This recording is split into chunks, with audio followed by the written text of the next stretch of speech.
performance, of course, from the whole squad, especially coming in from the game MVP. Sabay-sabay tayo sumigaw! At malalagay na naman sa ibang lugar yung hipon nung Zask na yun.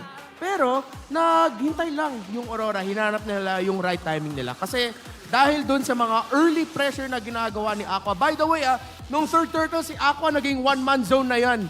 Yung lantern lang, yung ilaw lang nung Jushin ginagamit niya para mag-zone out sa buong Aurora. So, Aurora respected the Zask at saka yung jaw head combo.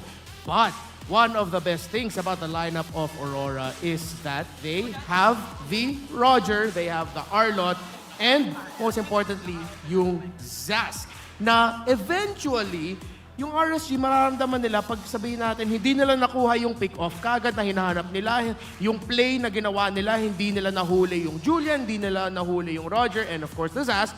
Tapos magtataka naman sila, ay, ginamit na natin lahat, but parang meron pa sila.